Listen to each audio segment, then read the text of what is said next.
네, 안녕하세요. 제이비입니다. 제가 어젯밤에 커뮤니티 게시판에 장중 시황 분석글을 올렸을 때만 해도 증시가 별로 그렇게 힘이 없었는데 결국은 시장과 채권 모두 꽤 크게 상승을 하면서 마무리가 됐습니다. 도대체 뭐 때문에 이렇게 증시 분위기가 급반전을 한 건지 한번 이야기해 보도록 하겠습니다. 우선 어제는 프리장에서 ADP 고용보고서 발표가 있었습니다. 물론 요즘 ADP 고용보고서가 시장의 신뢰를 많이 잃기는 했지만 그렇다고 대놓고 무시할 수는 없는 고용지표 중에 하나거든요. 근데 이 ADP 고용보고서가 생각보다 너무 잘 나온 거예요. 그 전날에는 졸츠 구인이직 보고서 수치가 시장에 상당히 안 좋은 방향으로 나와서 크게 하락을 했었잖아요. 근데 어제 발표된 ADP 고용 수치는 시장이 매우 환호할 만한 수치가 나왔습니다. 예상치인 15만 3천 건을 하회하는 8만 9천 건이 나온 거예요. 그리고 여기에 유가도 간만에 크게 하락을 해주니까 뭐야 이거 고용이 이렇게까지 확 꺾였어? 그럼 달려줘야지 하면서 증시와 채권 모두 좋게 상승을 해주고 있었습니다. 자, 그런데 11시에 발표된 ISM 비제조업 관련 지표들이라던가 S&P의 PMI 수치가 다 괜찮게 나와버린 겁니다. 물론 안에 세부 내역을 들여다보면 수요 약화로 신규 주문이 2달 연속 감소하고 있다는 등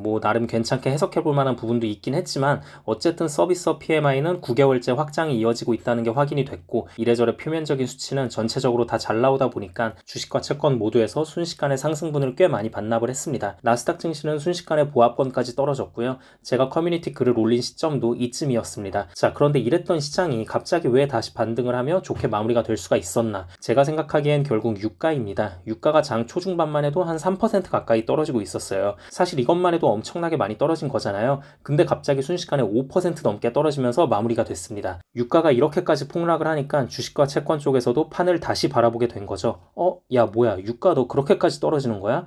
이렇게 되면 상승 쪽으로 다시 가닥을 잡을 만한 각이 좀 나오지 하면서 반등을 했다고 봅니다. 사실 이게 어제 발표된 원유 재고 데이터는 예상치를 크게 하회하는 수치가 나오면서 오히려 유가 상승을 부추길 수 있는 부분이 있었거든요. 근데 왜 오히려 유가가 폭락을 했을까 보면요. JP모건에서 밝히기를 3분기에 유가가 너무 급등해서 이게 소비 둔화로 이어질 거라는 거예요. 어제도 보면 WTI나 브렌트유 가격보다 휘발유 선물 가격이 더 크게 빠졌거든요. 휘발유 가격이 너무 비싸니까 사람들이 운전과 비행기 여행 자체를 줄여버린다는 거죠. 간혹 착각하시는 분들이 계신데요. 유가가 마냥 하늘 끝까지 치솟는 건 사우디와 러시아에서도 별로 바라지 않습니다. 좀 적당히 높은 가격을 유지하는 게 좋은 거지 너무 확 높아져 버리면 경기 침체를 야기할 수 있고 아예 원유 수요 자체가 줄어버립니다. 그렇게 되면 그때는 가격이 문제가 아니라 아예 팔 수가 없는 상황이 벌어지게 돼서 그건 이 둘도 별로 원하는 상황이 아닙니다. 아무튼 그래서 이번에 미국 에너지청에서 발표한 데이터를 보면 원유 재고 자체는 전주보다 222만 배럴이 줄었지만 휘발유 재고는 오히려 648만 넘게 늘어났거든요. 그만큼 실생활에서의 휘발유 수요가 별로 없었다는 얘기죠. 그리고 원유도 미국 내 소비가 활성화돼서 많이 줄었다기보다는 수출량이 늘면서 줄어든 거거든요. 이건 그럴 수 있죠. 사우디와 러시아가 대놓고 감산을 많이 했으니까 상대적으로 미국의 원유 수출량이 단기적으로 더 늘었을 수 있습니다. 아무튼 이걸 보면 전 세계적으로 경기가 안 좋지만 그래도 미국의 소비만큼은 잘 버티고 있을 줄 알았는데 막상 보니까 미국 내의 소비도 서서히 둔화되는 게 보인다는 거죠. 이는 분명 추후 인플레 수치에 도움이 될 수 있는 부분이고 그래서 채권 가격이 급반등을 하면서 증시도 같이 환호할 수 있었습니다. 그리고 또 오펙이 추가 감산을 더 하지 않고 지금 수준을 유지하겠다고 밝힌 것 또한 유가 하락에 도움을 줬습니다. 원래 시장에서는 사우디와 러시아가 추가 감산을 더 발표하지 않을까라는 걱정을 좀 했었는데 이 부분에 대한 불확실성이 적어도 당분간은 해소가 됐고요. 그리고 여기에 또 시티에서 어떤 자료를 내놨냐면요. 9월에 신용카드 사용액이 전년 대비 10.8% 감소했다는 거예요. 이건 사실 시티뿐만이 아니라 뱅크 오브 아메리카에서도 항상 비슷한 자료를 내놓긴 하죠. 그래서 이 부분 역시 우리가 미국 내 소비 둔화를 추측해 볼 수 있고 유가 하락에 도움을 준 요인으로 생각해 볼 수 있을 것 같습니다. 네, 그럼 오늘 영상은 여기까지 하도록 하고요. 다음 영상에서 뵙겠습니다. 감사합니다.